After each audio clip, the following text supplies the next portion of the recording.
En esta mañana vamos a comenzar una nueva serie titulada La Iglesia. La Iglesia. Vamos a hablar acerca de lo que es la Iglesia durante varias semanas. Varias personas me han preguntado acerca de esto anteriormente. Y algunas, si ustedes quieren saber más o menos cómo es que, o de dónde salen los mensajes que nosotros predicamos, sale de la necesidad de la Iglesia. De preguntas, de dudas, en algunas ocasiones mezclada con una serie de cosas. Nosotros los pastores nos ponemos en las manos del Señor en oración y entonces pues de ahí vienen los temas que nosotros predicamos. No predicamos por problemas personales de la gente, predicamos por dudas, predicamos para enseñar al pueblo, predicamos y enseñamos cosas específicas para que las personas puedan ir creciendo en el conocimiento de la palabra. Eso es lo que hacemos básicamente. Así que en esta ocasión vamos a hablar acerca de la iglesia por las próximas semanas. Y el subtítulo o el título del mensaje en este día específicamente dentro de esta serie es ¿qué es y quién la comenzó? Es decir, ¿qué es la iglesia y quién la comenzó? ¿Cómo fue eso que comenzó la iglesia? Yo he estado conversando con varias personas últimamente y hace unos días me acercó alguien, no aquí en la iglesia, fuera de la iglesia, y me hizo una pregunta bien interesante. Dice, pastor, ¿quién es el dueño de la iglesia? Claro, hablando de CC Vida. Y mi respuesta es la respuesta bíblica. El dueño de la iglesia y de CC Vida, de esta iglesia, es ¿quién? ¿Quién dijo el pastor por ahí? Nada. Es Cristo Jesús, es el Señor, no es el pastor. Es el Señor, es Cristo Jesús. Eso es lo que nosotros aprendemos de la palabra. Esto es lo que vamos a ver hoy y por qué y cómo. El dueño, el que... Y estamos hablando ahora sí de dueño, estamos hablando totalmente en cuestión de propiedad. Jesucristo tiene la propiedad total de esta iglesia. No solamente de esta iglesia, de todas las demás iglesias también. Tiene Jesús la propiedad total. La palabra iglesia viene de una palabra griega que es eclesia, y eso significa un grupo de personas o congregación que han sido redimidos por la sangre de Cristo. Ahí está en la pantalla. Iglesia es un grupo de personas o congregación que han sido redimidos por la sangre de Cristo Jesús. Esto es lo que significa iglesia como tal. La iglesia no es el edificio, la iglesia no es este lugar donde nosotros estamos reunidos en esta ocasión. Y desafortunadamente mucha gente le presta más atención al edificio que a lo que es la iglesia en realidad. La iglesia somos tú y yo. La iglesia somos un grupo de personas que hemos sido redimidos por la sangre de Cristo. Y déjame decirte algo, antiguamente se decía de que la iglesia era un grupo escogido por Dios. Bueno, lo es. Pero este no es un concepto que se usa tanto ahora en este momento en la iglesia cristiana. Te voy a explicar por qué. Porque hay un grupo, una escuela de teológica cristiana que cree también y mira esto como que si la iglesia es un grupo escogido solamente por Dios, quiere decir de que algunos de nosotros hemos sido escogidos y de ahí viene entonces la doctrina que se llama calvinista. Para aquellos de ustedes que no saben, la iglesia cristiana fue impactada grandemente en el siglo XVI por dos personas. Uno fue Calvino y un poquito después de eso fue Arminio. Y entonces ambos de ellos tenían puntos diferentes, aunque eran 5 puntos. Ellos, si cada uno exponía 5 puntos de cosas diferentes que ellos pensaban, incluyendo la salvación. Y en algunas ocasiones hay personas que le preguntan a alguien, ¿tú qué cosa eres, calvinista o arminiano? Y a mí me lo han preguntado. Yo quiero que tú sepas algo, por si alguien te lo pregunta, si alguien nos escucha ahí en internet. Nosotros no somos ni calvinistas ni arminianos, ninguno de los dos. Absolutamente ninguno. Ni Calvino ni Arminio formaron la iglesia. Ellos solamente expresaron puntos de vista teológicos. Nosotros no somos ninguno de los dos. Hay algunas personas que te dicen, yo soy calvinista de 5 puntos o arminiano de 5 puntos. Eso significa de que ellos están de acuerdo con Calvino en las 5 puntos. Uno de ellos, por ejemplo, hablando sobre la predestinación, y nosotros no somos de la predestinación tampoco. Hablando de la predestinación, algunos creen de que Dios creó a algunas personas para ser salvos, ir al cielo, y creó a otras personas para ser condenados, ir al infierno. Nosotros no creemos esto. y no lo creemos con base bíblica. ¿Por qué? Porque Juan 3:16 dice, de tal manera amó Dios a el mundo, a todo el mundo, al mundo, para que todo aquel que en él crea. Eso no es la última decisión no la hace Dios. La última decisión la hacemos nosotros. Si nosotros queremos ir al cielo, nosotros hacemos la decisión de ir al cielo. Dios nos da la oportunidad. Pero no fue de que Él creó un grupo para que se fueran al infierno y otro para que se fueran al cielo. Eso es lo que creen algunas personas. Esta no es una iglesia ni calvinista, ni esta es una iglesia arminiana. Estamos de acuerdo con algunas cosas que Arminio expone, estamos de acuerdo con algunas cosas que expone Calvino, como estamos de acuerdo también con algunas otras cosas que expone algunos otros teólogos, que está de acuerdo al punto de vista bíblico. Y un poco más adelante vamos a hablar de unas cositas más sobre eso.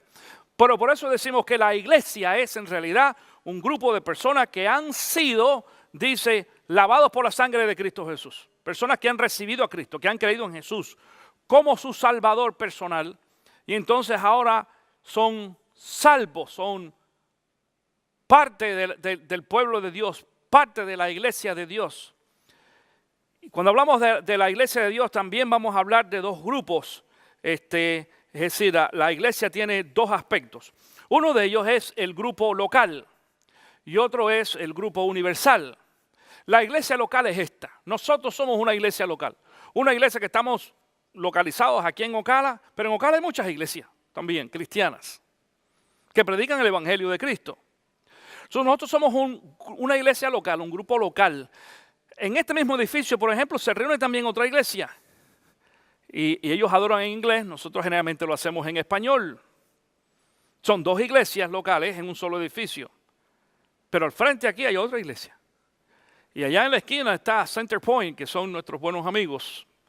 Y está también otra iglesia bautista en otra esquina por allá. Y está Trinity, y está otra iglesia bautista también aquí en este lado.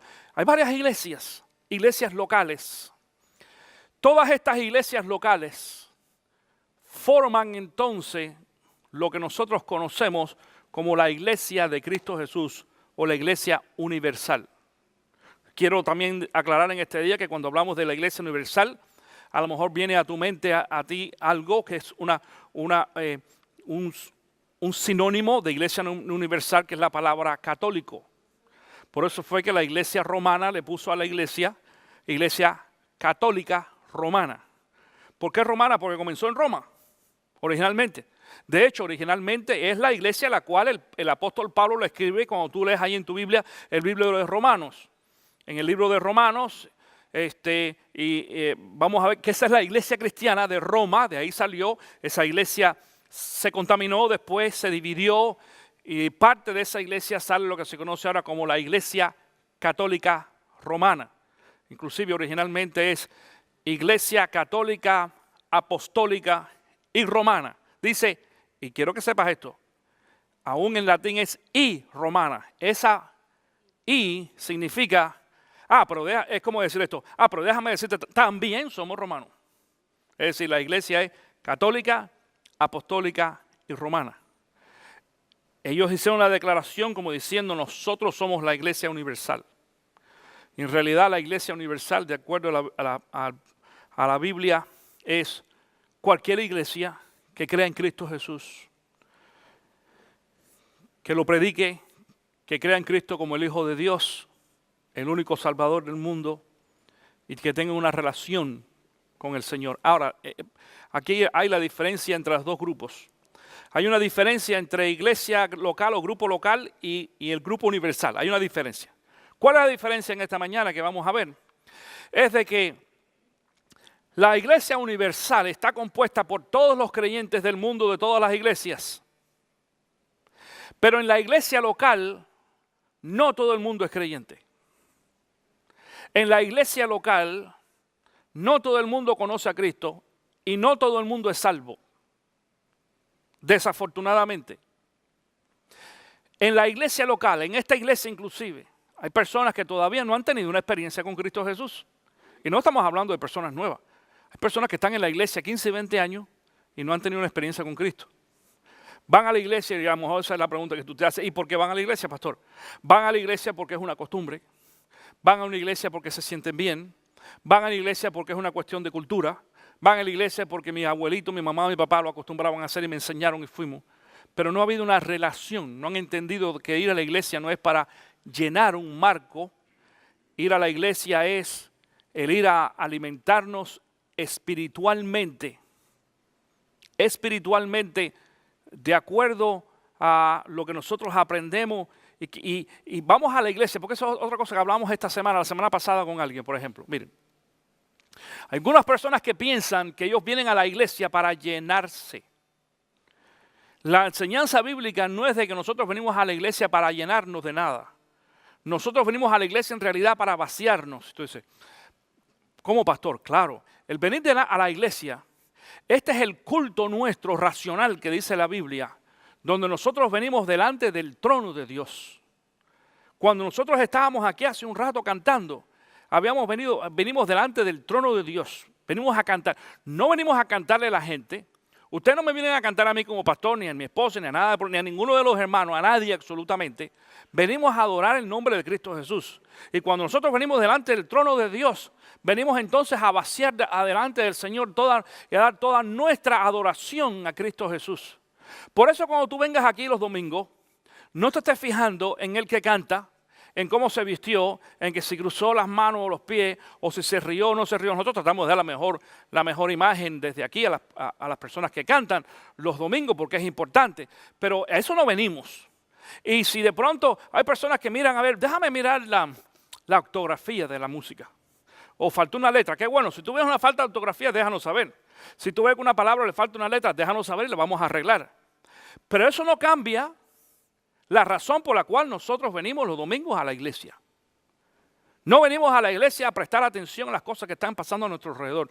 Hay muchas personas que miden la iglesia, y no estoy diciendo, mira, fíjate esto, si alguna persona mide a la iglesia por las cosas que pasan a su alrededor y la persona es nueva en Cristo Jesús, yo lo justifico.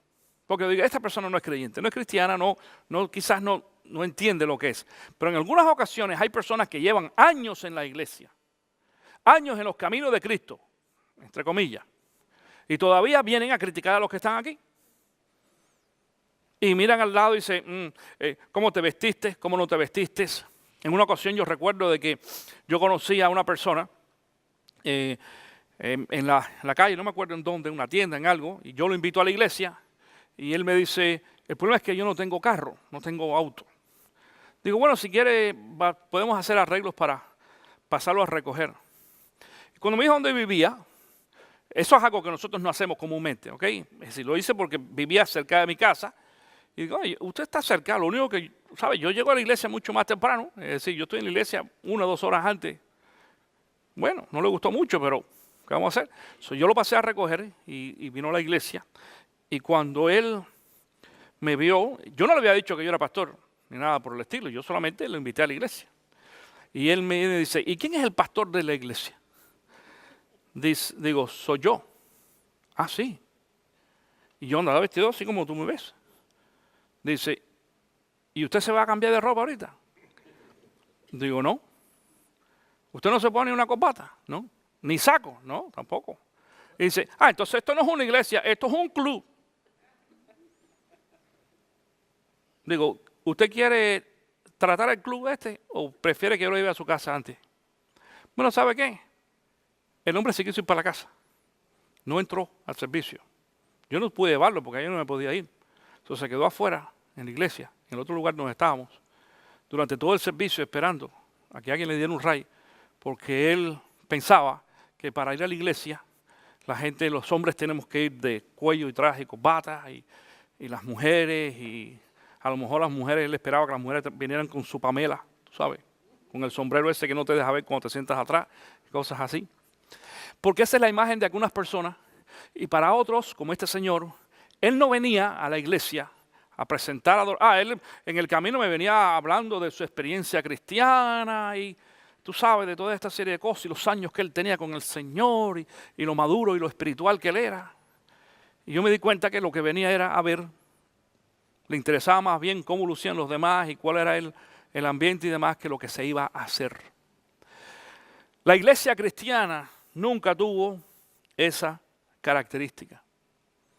Pero sin embargo, dentro de la iglesia local, escuchen esto, dentro de la iglesia local siempre ha habido muchas personas que no conocen a Cristo Jesús. En la palabra está.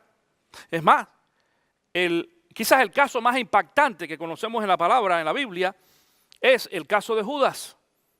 Alguien a quien Jesús lo llamó y lo invitó a trabajar, a ser parte de su equipo. Fue su tesorero durante 3 años y medio. Y con todo y eso entregó a Cristo Jesús. Y después se quitó la vida. Es decir, estamos hablando de alguien que anduvo con Jesús. Y ese que anduvo con Jesús nunca creyó en Jesús y nunca lo vio como el verdadero Hijo de Dios. Nunca. Él estaba más interesado en otras cosas. Estaba interesado en la plata porque dice la Biblia que se robaba el dinero. Es más, el mismo Pedro dice en el libro de los Hechos de que Judas del dinero que se había robado, había comprado un terreno que había sido una maldición después. Algo muy interesante, alguien me preguntó una vez, pero pastor, ¿cómo es posible de que no quitaron a ese hombre? ¿Cómo no se dieron cuenta que estaba robando? No se dieron cuenta. Si se hubieran dado cuenta, mira, déjame explicarte esto. Pedro le arrancó una oreja al soldado que venía a coger preso a Jesús. ¿Te acuerdas de eso? Cuando prendieron a Jesús, le cortó la oreja. Y yo te voy a decir una cosa, yo creo que le cortó la oreja porque el tipo esquivó. Pero Pedro no le iba a cortar la oreja, le iba a cortar la cabeza. Si Pedro se entera de que Judas se estaba robando el dinero de la iglesia, ese hubiera sido el primer decapitado. Por lo menos las manos le hubiera cortado por ladrón. Es decir, si no lo quitaron fue porque no sabían de que él estaba robando. Se dan cuenta que estaban robando hasta el final. ¿Por qué, hermanos? Porque en la iglesia, desafortunadamente, la gente que no pertenece al cuerpo de Cristo Jesús y a la iglesia son los que parecen más espirituales. Por eso cuando yo veo a gente muy con olor a gloria a Dios, amén y aleluya, digo, cuidado, ojo con ese. Ojo con ese. Tú sabes, la gente quiere ser quienes no son. Hablan como quienes no son. Actúan como quienes no son porque son irreales, son falsos. Y ese es el modelo bíblico que nosotros tenemos. Pero también en la práctica, con los años, aprendemos en la iglesia que la misma característica se repite y se repite en muchas ocasiones. Por eso yo le digo a la gente, aprende a ser tú. Be real, dice en inglés. Sé real. Sé tú mismo. Sé como tú eres. Sé como tú eres no quiere decir ser carnal, ni ser pecador.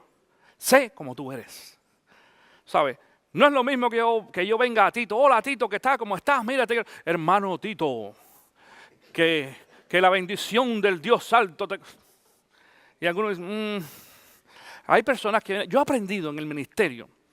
Y el otro día escuchaba una declaración de Billy Graham, un hombre con mucha experiencia. Dice, cuidado con la gente que viene y te ensalza mucho, pastor. Él es ese de los pastores. Cuidado con la gente que viene y te ensalza mucho. Es más, hay un dicho callejero que dice, mientras más alto te suben, peor, porque cuando te dejen caer, te vas a dar una estrellada tremenda. ¡Fua! Eso pasa en la iglesia. Igual. Entonces, en la iglesia local, no todos son salvos. No estamos diciendo de que la gente no es creyente. No, quiere decir, no todos. Es más, la palabra dice, no están todos los que son, ni son todos los que están.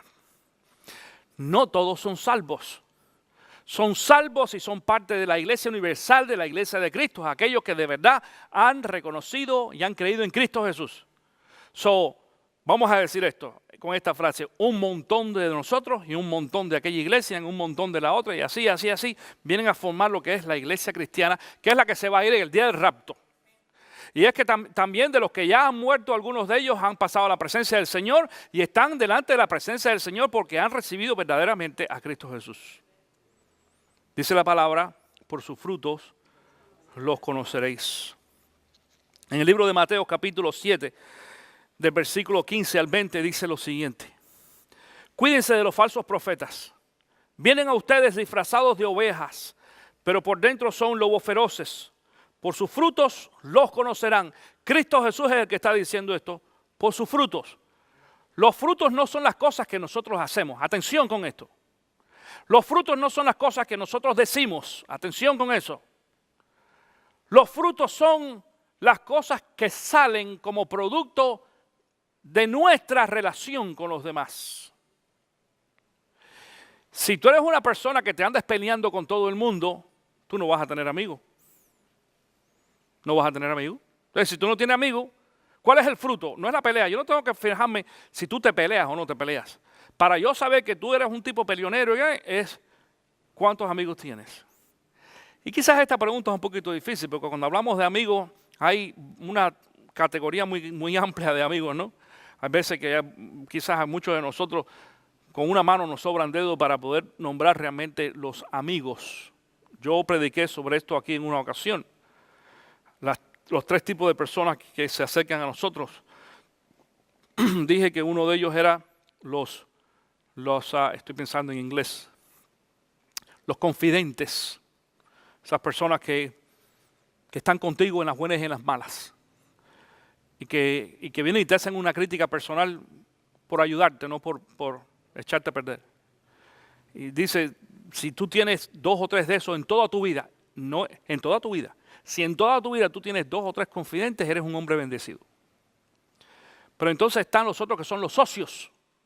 Entonces es una traducción del inglés al español de todas maneras. Los socios son aquellos que están contigo por conveniencia. Son aquellos que están contigo porque tú estás bien. No están contigo por ti, sino están contigo por tus intereses. Pero el día que los intereses cambien, ya no van a estar más contigo. Y están también los que se acercan a nosotros que pudiéramos decir, básicamente son gente hipócrita, gente falsa, gente que te dice que te aman y todo lo demás. Y esa gente eventualmente te va a dar la puñalada por detrás. Es la gente que te abraza. Hermano, yo te amo mucho, yo te amo. Y yo te amo, te amo. Eso quiere decir, te dicen, pero por detrás con otra gente están hablando mal de ti. Y tenemos que esperar de que esos 2 últimos grupos, los socios y los hipócritas y demás, algún día nos den la puñalada en realidad y nos hagan quedar mal. Pero los confidentes son aquella gente que están siempre, siempre con nosotros. Dice, por sus frutos los conoceréis. ¿Cuáles son los frutos de las personas que están a nuestro alrededor? Yo llevo ya 28 años en el pastorado. Y en muchas ocasiones he tenido la experiencia de ver a personas que se me acercan y tienen la osadía de decirme, pastor, lo que tú estás haciendo no es correcto. No se hace así, se hace así, así. Y yo le pregunto, ¿y tú eres pastor? No, nunca has sido, no. ¿Y cómo tú sabes entonces lo que yo tengo que hacer? Yo nunca he sido camionero. Yo no puedo ser un camionero lo que tiene que hacer. Yo nunca he sido cocinero. Y yo puedo llegar a un restaurante aunque no me guste la comida. Yo no puedo decirle, este cocinero no sirve para nada. Porque no me guste a mí. Y cosas así. Entonces nos damos cuenta que tenemos que tener cierta medida antes de nosotros poder criticar. Pero en la experiencia que yo he tenido durante 28 años en el ministerio pastoral, aprendemos entonces a ver a estas personas que vienen a la iglesia, algunos que se convierten, algunos que nos dan gran satisfacción porque son gente convertida de verdad, que tú ves que Dios ha tocado su corazón y esa gente se han entregado y cambian y tú dices, wow, es un gusto trabajar con personas así. Pero hay personas que están en la iglesia que no son así, que son difíciles. Y nosotros aprendemos a manejar a esa gente, es decir, a servirles y a bendecirlos inclusive, déjame decirte. Aún a personas que no son creyentes y convertidas, personas que yo sé que no son convertidas. Personas que yo veo que vienen a la iglesia y algunos, a mí me ha tocado inclusive bautizar a personas que no son convertidas.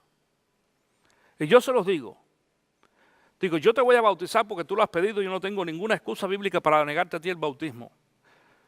Pero este bautismo no significa nada para ti. Porque yo sé que tú todavía no has creído realmente en Cristo Jesús.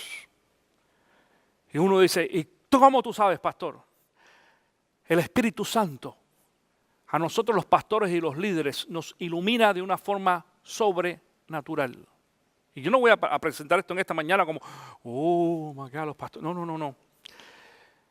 Es algo que es una comunicación donde nosotros nos damos cuenta. Hay otra gente que nos toma de sorpresa.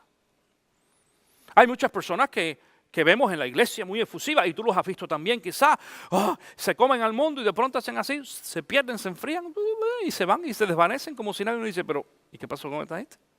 Yo pensé que era creyente. Yo pensé que era salvo. Tú sabes, todo parecía bien. Ahora, ¿cómo funciona esto de los frutos en la iglesia? Déjame explicarte cómo funciona lo de los frutos. Bueno, funciona en parte, por ejemplo, yo voy a poner un ejemplo hoy.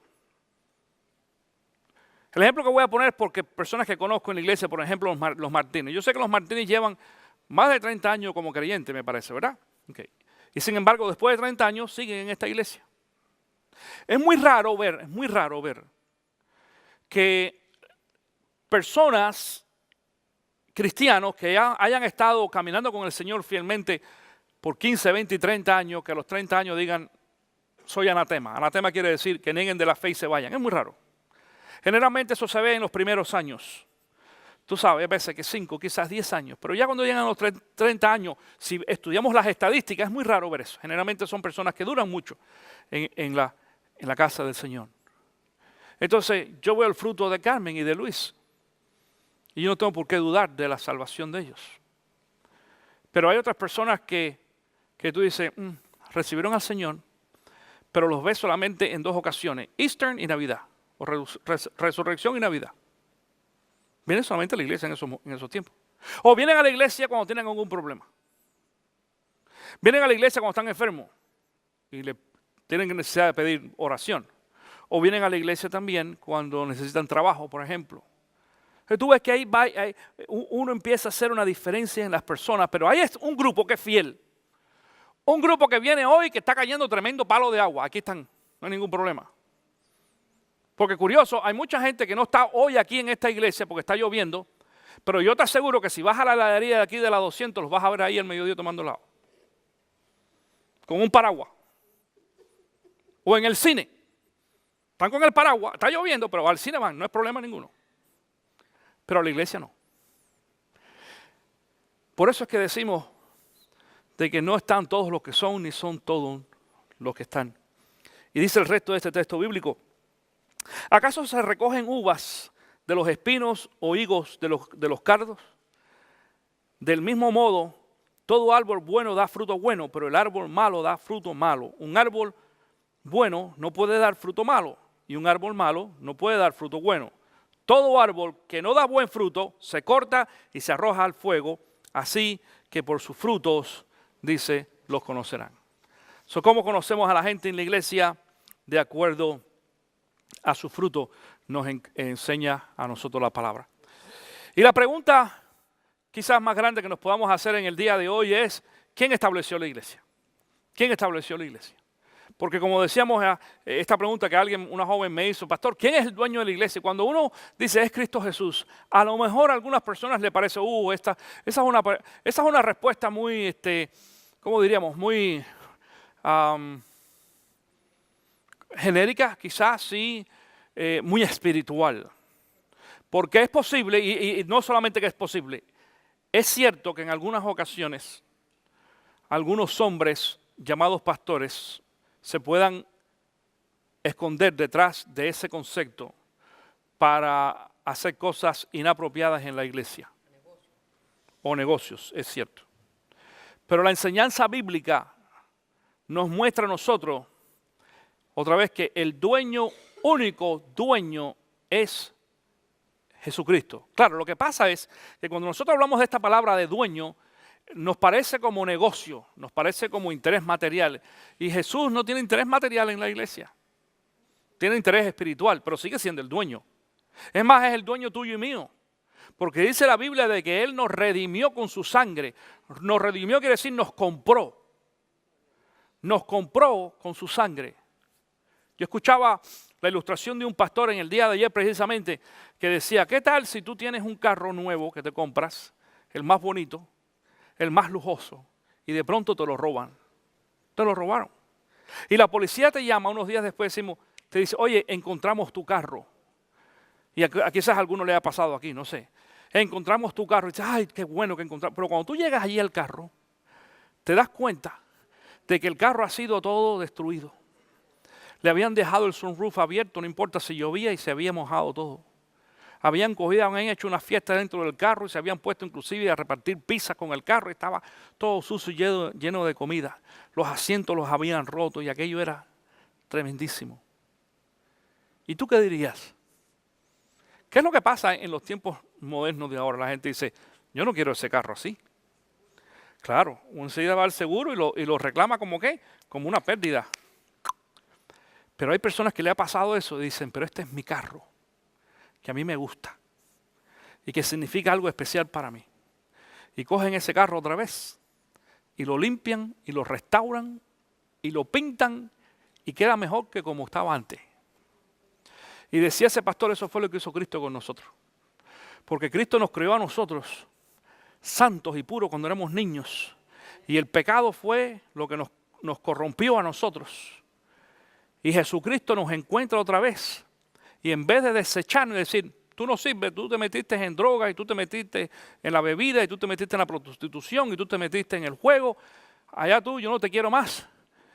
Cristo dijo, yo te voy a tomar de nuevo y te voy a restaurar. Y yo no sé cuál sea tu experiencia, pero yo soy el producto de una restauración. Dios me restauró a mí. Por eso dice la palabra, he aquí todas las cosas viejas han pasado y ahora todas son hechas nuevas. Eso no importa lo malo que tú eras, no importa lo pecador que tú eras, no importa absolutamente nada. La enseñanza bíblica es de que cuando nosotros venimos a los pies de Cristo Jesús y creemos en Cristo como nuestro Salvador, Jesús hace de nosotros una persona nueva. Eso es lo que es la iglesia. La iglesia, la verdadera iglesia de Cristo Jesús, es el cuerpo hecho por aquellas personas que han sido restauradas por Cristo Jesús. Dice el libro de Mateo capítulo 16, comenzando en el versículo 13. Dice, cuando llegó a la región de Cesarea de Filipo, Jesús preguntó a sus discípulos, ¿quién dice la gente que es el Hijo del Hombre? Yo creo que tú entiendas esto. Y déjame explicarte un poquito antes de continuar la lectura. En esta ocasión, Jesucristo está conversando con sus discípulos. Cuando hablamos de discípulos no eran apóstoles solamente, estaban los 12 apóstoles, pero los discípulos eran seguidores. Estaban los apóstoles y los seguidores. ¿Por qué sabemos que estaban los apóstoles? Porque, bueno, al menos un apóstol entra en la conversación, ¿ok? Y Jesús le pregunta, ¿quién dice la gente que es el Hijo del Hombre? Le respondieron, unos dicen que es Juan el Bautista, otros que es Elías. Para aquellos que no sepan quizás esta pregunta de quién es el Hijo del Hombre, Cristo está hablando de sí mismo porque esa era una frase que se usaba. Es decir, Jesús lo que está preguntando es, ¿quién dice la gente que soy yo? ¿Qué tú has escuchado por ahí? ¿Quién dicen que soy yo? Dice, unos dicen que es Juan el Bautista, otros que es Elías y otros que es Jeremías y uno de los profetas. ¿Y ustedes quién dicen que soy yo? Ahora Jesús le pregunta, ¿y ustedes ahora qué creen de mí? Tú eres Cristo, el Hijo del Dios viviente, afirmó Simón Pedro.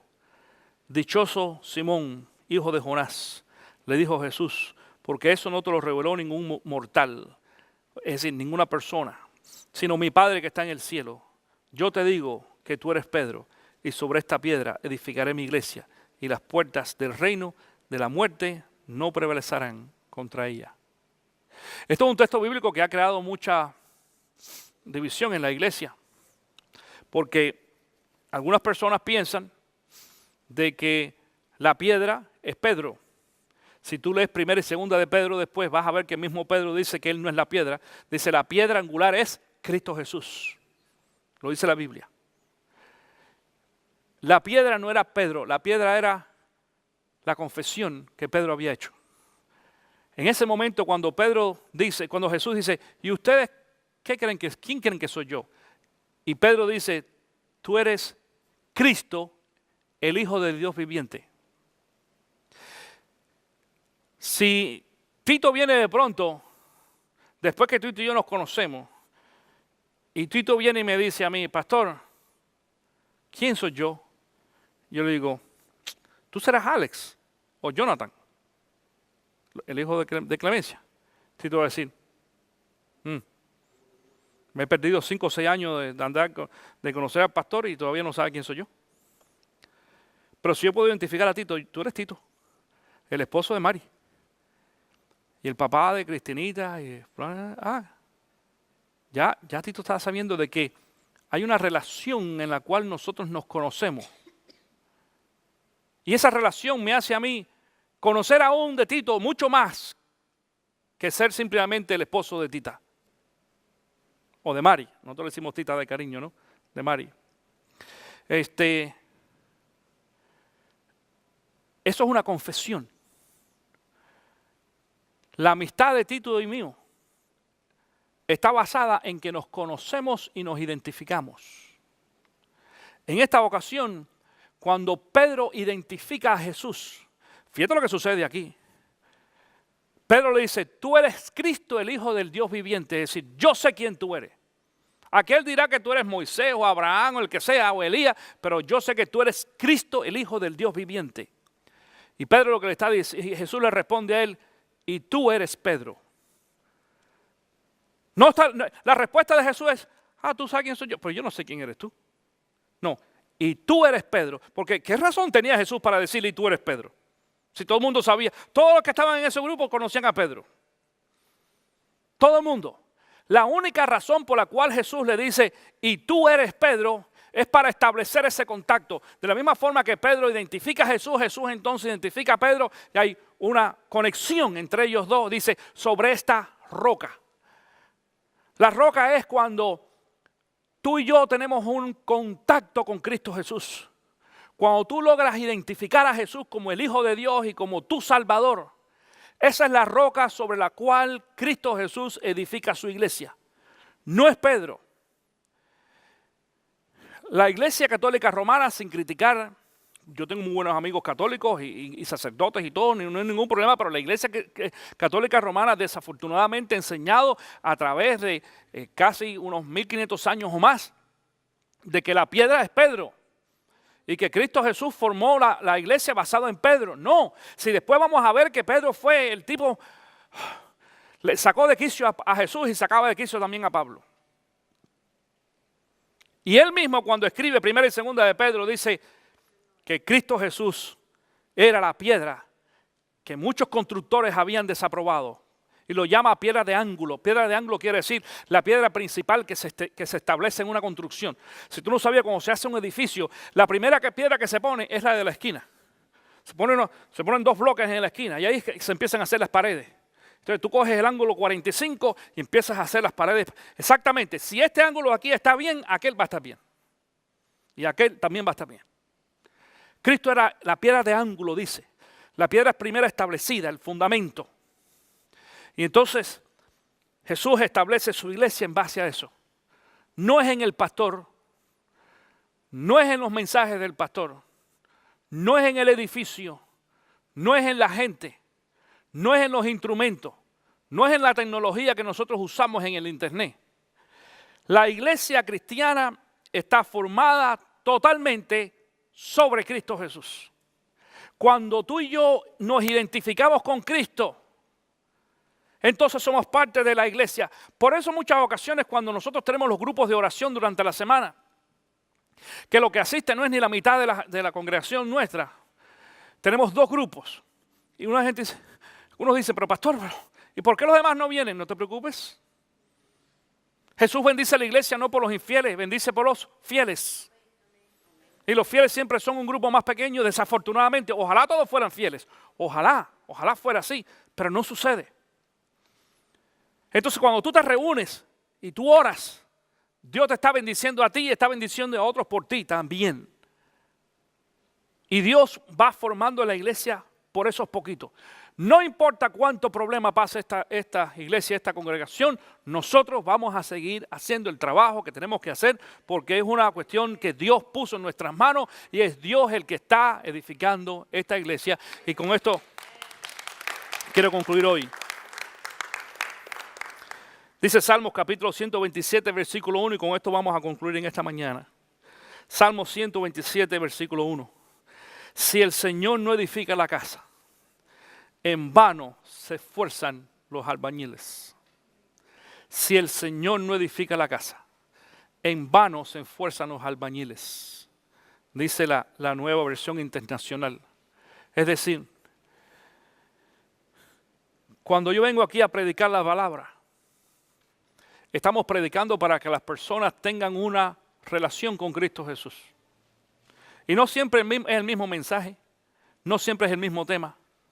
La Biblia toca a las personas de muchas formas diferentes. Es posible que lo que yo esté enseñando hoy, algunos de ustedes no lo inmute mucho, o alguna persona que quizás vea en el internet en esta ocasión. Pero predico otro tema diferente, lo tocó el Señor, porque esa era su necesidad específicamente. Y hemos dicho anteriormente, la palabra dice, por ejemplo, dice que la Biblia es espada de dos filos. Y que penetra y rompe los tuétanos y los huesos y todo, dice hasta llegar al corazón. Dice también la palabra de que la Biblia nunca regresa vacía. Nunca. Lo que nosotros predicamos estamos sembrando en el corazón de la gente. Hay personas que dan fruto antes, hay personas que no. Y si tú quieres saber cómo es eso, prueba en tu casa. Coge 2 frijoles y siémbralos allí uno al lado de otro para que tú te das cuenta de que no crecen los dos al mismo tiempo. Y al final, cuando te dé fruto, cuenta los frijoles que cada planta da para que tú veas que no las dos plantas dan tampoco el mismo fruto. El trabajo nuestro es sembrar